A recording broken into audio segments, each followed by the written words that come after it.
Success born from the dust. Great Ark Farm. Great morning mga kabaka. Arnel Corpus po mula po dito sa Great Ark Farm. Buwabati po uli sa inyo ng isang magandang araw at nawa po ay nasa mabuti po kayong kalagayan. Nasa last na po tayo na part ng ating series of videos patungkol po kung paano po tayo maging successful sa ating feedlot operations.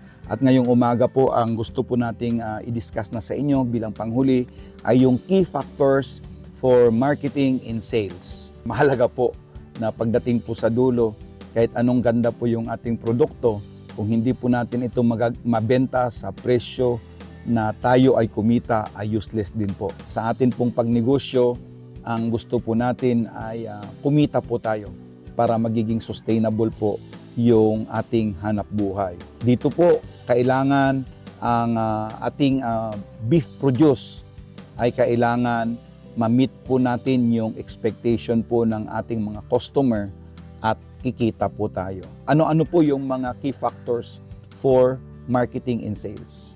Number one po dyan ay yung tinatawag po nating market research. Kailangan po, kahit ano pa man yung ating produkto, ay kailangan malaman natin yung ating consumer preference. Katulad nga po sa baka, sa ngayon po ay sobrang liit po ng ating per capita consumption. I-compare po natin sa manok at saka sa karne po ng baboy. Sa kadahilanan po na mayroon pong perception na yung karne po ng baka ay mas mahal i-compare po sa karne ng manok at saka sa karne po ng baboy. So kailangan po ay maintindihan po natin yung customer preferences po natin kasama po yung trends and dietary habit po nila para po maibagay po natin. Mahalaga po yan na pag nagnegosyo po tayo ay mapag-aralan po natin yung ating market para po sigurado na mayroon pong bibili at kikita po tayo sa ating produkto. And of course, kailangan din po natin i-analyze yung ating competitor o yung tinatawag po natin na competitor analysis. Tulad ng sinabi ko, sa pagbabaka ay ako po hindi pa ako nag-consider na mayroon pong competition dahil nga po sa sobrang liit po ng cattle industry at sobrang laki po ng Philippine population kung saan ay pwede po nating i-market ang ating mga baka. So ang pangalawa po sa key factors for marketing and sales ay yung branding and positioning. Kailanganin po natin ang tulong po ng ating mga gobyerno, lalong-lalo na po sa Department of Trade and Industry, na tulungan po tayo doon sa brand development po natin. Mahalaga po yan na habang lumalaki po tayo ay makapag-create po tayo ng brand na mapagkatiwalaan po ng ating mga consumer. At ang isa pa nga dyan ay yung market positioning. So tingin ko over time, pagtutuunan pa natin ng pansin yan, pero ngayon dahil gusto lang po nating buuin yung buong key factors for a successful cattle fattening, ay nilalabas lang po natin ito as a valid points para po magkaroon lang po tayo ng guidance.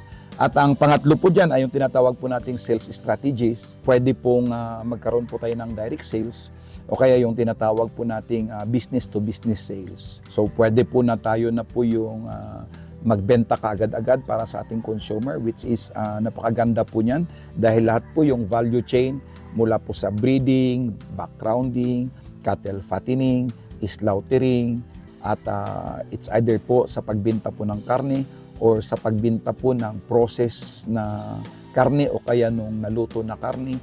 Kung tayo na po yung nag-direct sales dyan, ay sigurado yung pangkalahatan po ng value chain ay kikitain po natin. So direct sales at saka business to business sales po ang options po natin dyan. At ang pang-apat po ay yung pricing strategy. Kailangan po lahat po ng gastos po natin ipasok po natin, pag-compute po natin kung ano po yung magiging presyo ng ating produkto. Kaya kailangan po ay sa pricing strategy po natin ay kailangan po may cost-based pricing po tayo kung saan yun na nga kino-cover po natin yung pangkalahatan ng nagastos po natin at ilalagay na po natin yung reasonable profit margin po natin dyan para magiging competitive po tayo sa market.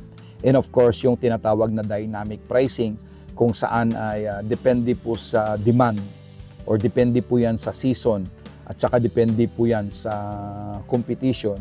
Minsan po, katulad po ng baka, ay maaari po tayong magkaroon po. May mga kilala po ako ng kanila yung presyo po ng kanilang karni ng baka ay hindi po base po doon sa market. Sila po ay mas mataas po doon sa prevailing market price dahil nga po ay mas mataas rin po yung kanilang quality. At hindi naman po sila nagkakaproblema dahil ang mga customer po ay willing naman po magbayad ng extra para po sa magandang produkto. And of course, ang panglima po dyan ay yung promotion and advertising. Katulad ng sinabi ko, ito po yung mga bullet points pansamantala para lang po magkaroon lang po na tayo ng idea. Kailangan po natin ng advertising campaign at saka promotional and discounts. Pag medyo nandoon na po tayo doon sa tayo po mismo yung magmamarket ng sarili nating produkto. At ang pang-anim po dyan ay yung customer relationship. Importante po, kahit anong produkto yung binibenta natin, ay magkaroon po tayo ng maayos na customer service. And of course, yung iba po ay gumagawa po ng loyalty programs na pag tuloy-tuloy po yung pamimili ng ating mga customer, nagkakaroon din po sila ng incentives at nagiging loyal po sila na customer po ng ating mga produkto. At ang pangpito po dyan ay yung tinatawag po nating digital marketing. So katulad po ng ginagawa natin ngayon, gumagamit po tayo ng social media para po mapaabot po natin yung ating mga mensahe sa ating mga followers at saka sa ating mga consumers. And of course, kasama ngo dyan yung content marketing, which is ito nga po yung ginagawa natin. At ang pangwalo po dyan ay yung distribution channel. So kailangan magkaroon po tayo ng efficient distribution at saka yung possible po na expansion to new markets. And ang pang-siyam po dyan ay yung regulatory compliance. So yung labeling and traceability, importante po yan. Na yung mga produkto po natin ay alam po ng mga customers kung sino ang gumawa po ng mga produkto na yan. At yung traceability, mahalaga po yan. Hindi lamang pag may problema, kundi kung gusto pong umulit ng ating mga customers, ay alam po nila kung saan po nila ito babalikan. And of course, ang panghuli po ay yung tinatawag po natin feedback and improvement.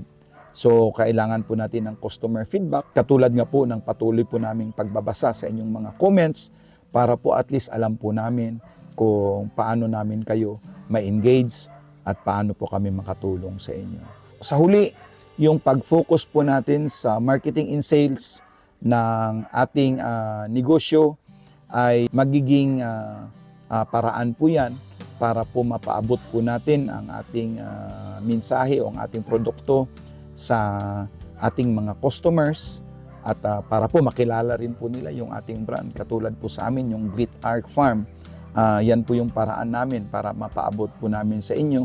At ang strategic approach po na ito ay kailangan po natin para patuloy po maging competitive at patuloy po tayong nakakasabay sa hamon po ng mga pagbabago ng ating merkado at doon po sa pangangailangan ng ating customers.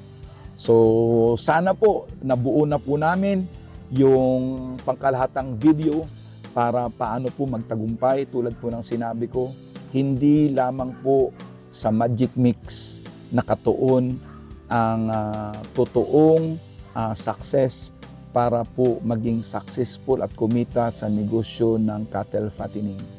Mula po sa umpisa, I think mga 8 factors po ito.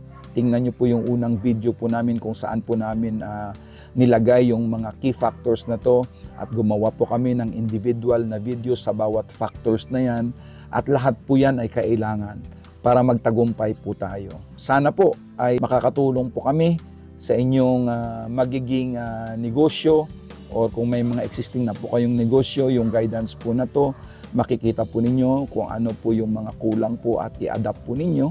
At kami naman po, sa ngalan ng aking partner, si Pastor Julius, ay humingi rin po ng suporta sa inyo na patuloy nyo po kaming suportahan.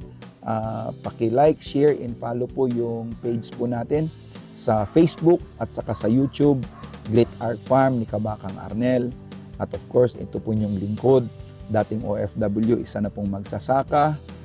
Buwabati po sa inyo ng isang magandang araw at pagpalain po tayo ng Panginoon. Cultivating hope.